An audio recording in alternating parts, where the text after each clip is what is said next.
Selamat siang, Kak Sony dan teman-teman. Siang ini saya akan memaparkan hasil kerja saya tentang latihan membuat teks baru mengenai berpikir alternatif, kreatif melalui bahasa atau sastra. Saya, Katarina Apriliani Dwi Astuti, dengan NIM 1941140414, diampu oleh dosen Pak Sony. Sebelum kita melangkah lebih jauh, lebih baik mengetahui terlebih dahulu apa sih itu pendekatan saintifik. Pendekatan saintifik merupakan kerangka ilmiah pembelajaran yang diterapkan pada kurikulum 2013. Pendekatan saintifik mengadaptasi langkah-langkah ilmiah pada sains. Kemudian, sebelum melangkah terlebih jauh lagi, hendaknya kita mengetahui bagaimana sih cara menggunakan pendekatan saintifik dalam sebuah teks baru. Nah, di sini terdapat proses pembelajaran menurut Permendikbud nomor 81A tahun 2013 terlampir di lampiran nomor 4. Yang pertama yaitu langkah mengamati, dan yang kedua langkah menanya, yang ketiga langkah mengumpulkan informasi, keempat langkah mengolah informasi, dan yang kelima adalah mengkomunikasikan. Kita langsung ke pertanyaan nomor 1, yaitu laporan hasil aktivitas mengamati. Menurut pendapat Arif Jamari Muis yang berjudul Berpikir Alternatif Kreatif Melalui Matematika, merupakan hasil pengamatan dan pendapat dari penulis. Menurut banyak anak didik di Indonesia yang masih awam dan menerapkan berpikir kreatif dalam kehidupan mereka, cara berpikir mereka masih tradisional dan hanya mengandalkan pengetahuan saja. Menurut penulis, cara berpikir seperti ini tidak bisa lagi digunakan di zaman sekarang ini, yang juga menitik beratkan pada keterampilan, bukan hanya dari pengetahuan saja.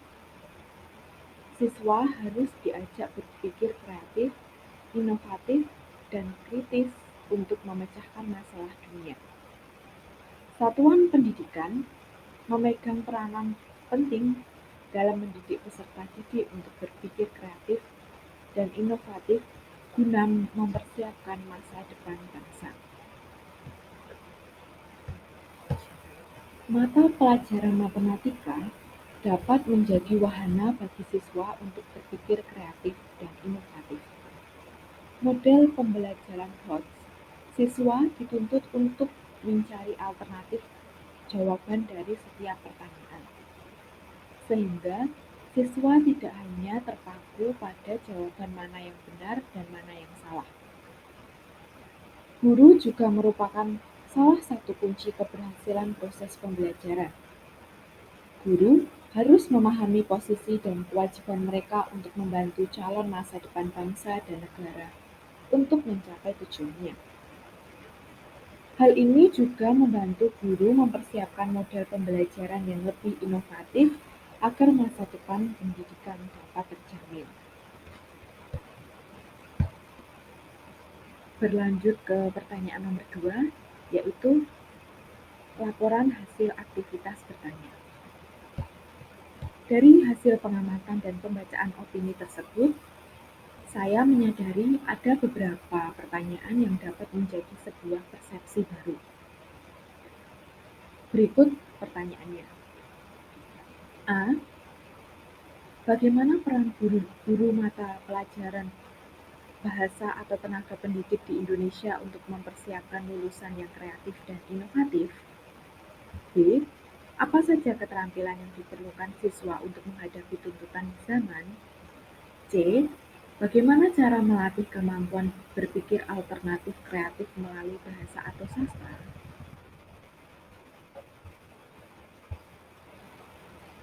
Berlanjut ke pertanyaan nomor 3. laporan hasil aktivitas mencoba atau mengumpulkan informasi. Di sini, saya hanya menampilkan beberapa poin penting yang terdapat dalam teks yang saya buat, yaitu yang pertama, beberapa artikel menyebutkan bahwa keterampilan yang perlu untuk dikembangkan di lingkungan sekolah adalah keterampilan berkomunikasi yang baik, kemampuan berpikir kritis terhadap suatu fenomena, dan kemampuan memikirkan masalah. Yang kedua, pemberian teknologi dan informasi juga dapat membekali siswa dengan keterampilan literasi atau setidaknya kemampuan untuk beradaptasi dengan teknologi yang berkembang. Yang ketiga, mata pelajaran bahasa Indonesia dapat digunakan untuk mengembangkan cara berpikir alternatif dan kreatif. Yang keempat, peran guru dan tenaga didik juga menjadi salah satu kunci keberhasilan dalam proses pembelajaran di kelas. Berlanjut ke pertanyaan nomor 4, yaitu laporan hasil aktivitas menalar atau mengolah informasi berupa teks baru yang berjudul Berpikir Alternatif Kreatif Melalui Bahasa atau Sastra. Di PowerPoint ini saya hanya menampilkan beberapa poin pentingnya saja, dan saat ini saya akan membacakan secara utuh naskah teks baru yang saya buat. Berpikir alternatif kreatif melalui bahasa atau sastra. Di era globalisasi sangat identik dengan adanya berbagai perubahan di segala bidang kehidupan. Warga dunia saling menunjukkan kehadirannya dengan mengajukan inovasi. Kemampuan manusia juga berkembang secara pesat. Tuntutan akan sumber daya manusia yang berkualitas juga semakin meningkat. Kemampuan seseorang menjadi titik fokus dalam pencarian kerja. Kemampuan ini bisa dipelajari di mana saja. Salah satunya adalah di sekolah atau lembaga pendidikan. Siswa dibimbing dan diberikan berbagai kemampuan yang akan membantu mereka di masa depan, terutama dalam menghadapi globalisasi. Ada 4 keterampilan atau kemampuan yang harus dipelajari dan dikuasai. Pertama, siswa harus memiliki kemampuan komunikasi yang baik. Kedua, siswa dituntut untuk berpikir kritis ketika menghadapi masalah. Ketiga, siswa diharapkan dapat berkolaborasi dan bersinergi dengan orang lain. Keempat, siswa diharapkan mampu menciptakan terobosan atau inovasi baru. Keterampilan di atas juga menumbuhkan dan mendukung siswa dalam berpikir kreatif dan inovatif. Pembelajaran di kelas juga harus mendukung siswa dalam menguasai keterampilan tersebut. Mata pelajaran bahasa Indonesia dapat dijadikan sebagai media bagi siswa untuk berpikir kreatif. Sejak kurikulum diperkenalkan dan diluncurkan oleh pemerintah pada tahun 2013, model pembelajaran di kelas perlu lebih interaktif dan inovatif. Hal ini bertentangan dengan kekhawatiran bahwa model pembelajaran satu arah tidak lagi efektif dalam meningkatkan kemampuan siswa. Sejak saat itu, mata pelajaran bahasa Indonesia mulai menerapkan model pembelajaran berbasis teks, yaitu model pembelajaran yang menitikberatkan pada teks-teks yang dibahas dan diamati. Teks atau wacana merupakan satuan bahasa terbesar yang memuat segala informasi karena diyakini teks dapat menjadi pilihan pembelajaran yang inovatif bagi siswa.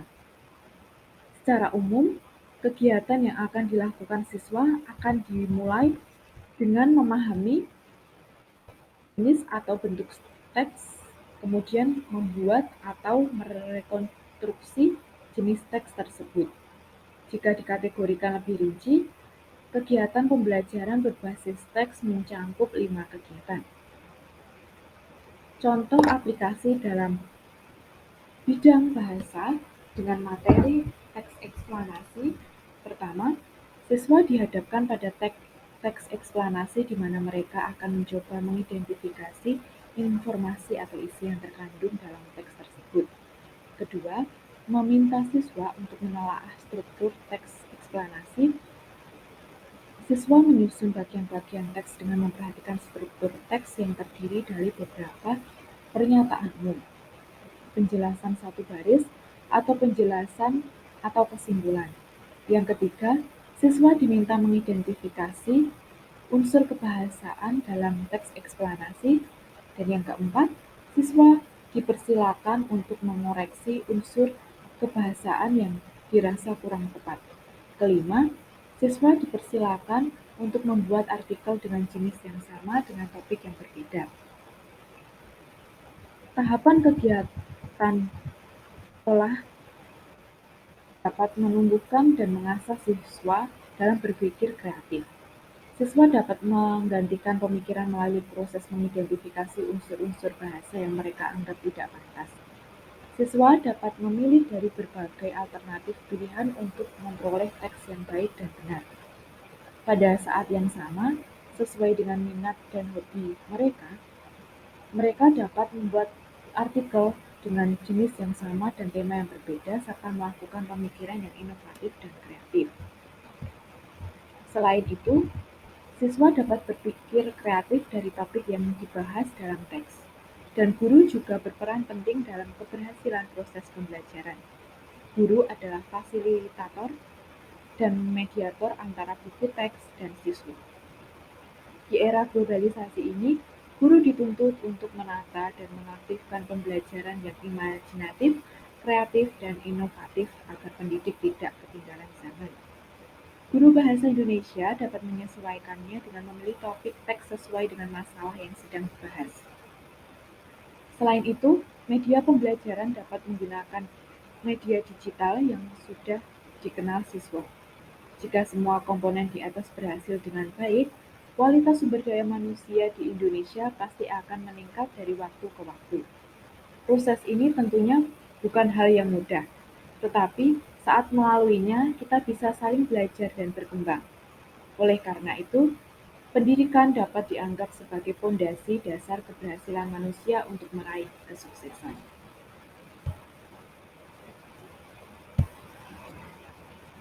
Demikian presentasi saya pada siang hari ini. Jika ada salah kata yang kurang berkenan, saya mohon maaf. Terima kasih dan salam sehat. Tuhan memberkati.